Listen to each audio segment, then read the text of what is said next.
Now that I'm excited and ready to go, I figured I have to learn how to run. I have to figure out how to properly train to run a marathon. So I figured who better than Coach Toby, Team Lifeline's resident coach for running. And I had the opportunity to meet Coach Toby and get his insights as to how to properly train to run the marathon.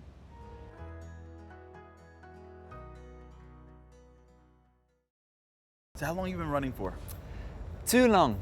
I don't count anymore. 20 years? Something? 20 years? Yeah, long time. How many marathons have you run?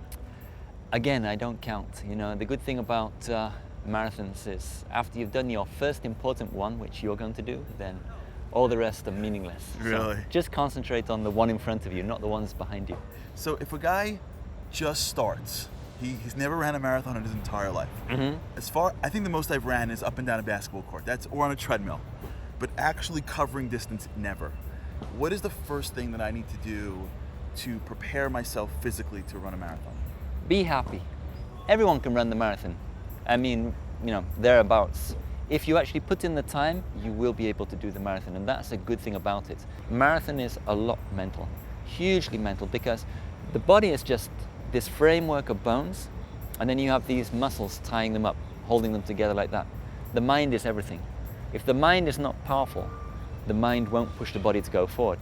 Once you actually start moving around, you're training yourself. So moving around generally in life is training yourself. So you are prepared. All those years you did, running for the bus as a kid, those days when you were running for the candy store or things like that, all training for the marathon. So think on the positive. All this is behind you and ready in the bank.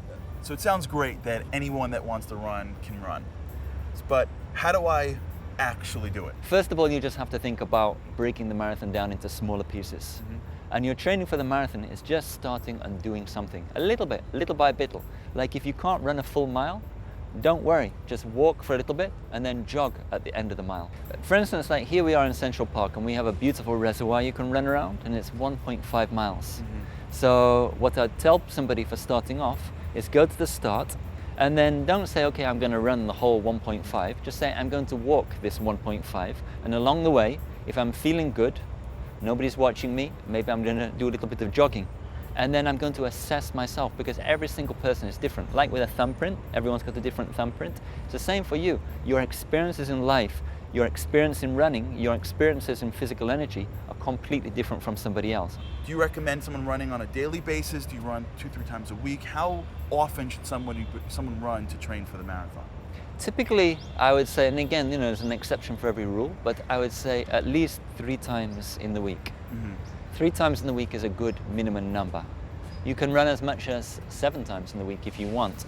It depends, you know, different bodies for different types, how it fits in with your schedule. Because the marathon itself is a stress into your life. So you don't really want to overstress yourself by saying, oh my goodness, I have to run 7 times a week because I'm training for a marathon, because then it's going to be an uncomfortable experience. So what you do is you look at your own current lifestyle, your own current schedule, and say, how can I train? How do I want to train? You know, it's got to be something you enjoy. So yeah, I mean, I want to run 3 times in the week, or I want to train 3 times a week for the marathon. And then you go to the Team Lifeline website and you look at the huge array of schedules we have. And I mean, for you, go to the beginner. Then we have intermediate, then we have experienced. And then we have the coach who can also ask as well if you're confused.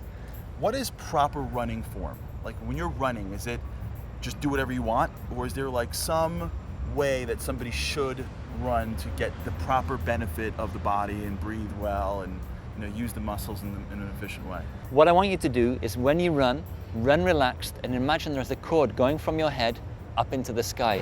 So it pulls you up, and run relaxed. If you're tight in your shoulders, you squint or you're like this, you can't breathe, you can't relax. You want to run as relaxed as possible. Another tip you can do is with your finger and your thumb, hold your finger and your thumb, and feel like if I had a dollar bill, I could pull the dollar bill out, because this will also help you to relax. Hold if it you're like relaxed this. in the hand, yeah, just have a feeling between your fingers. Don't hold your hands like that, but just feel like your hands are very relaxed. Because if your hands are relaxed, your arms are relaxed. So the message I think you're getting from this is relax. Okay. And try and land on your feet in the feeling that you're running forwards. So when your foot hits the ground, think, is this energy just taking me upwards or is it taking me forwards? So when that foot hits the ground, push and feel that you're running into the future. It's going to be tough. Pain is going to come. You're going to have fatigue. You're going to have waves. You're going to have emotions. They have a thing called the second wind in the marathon. You feel great. You feel bad. You feel great. You just have to concentrate on the fact of, I am coming to the finishing line. The marathon itself is going to be far more enjoyable if you do the correct training for it.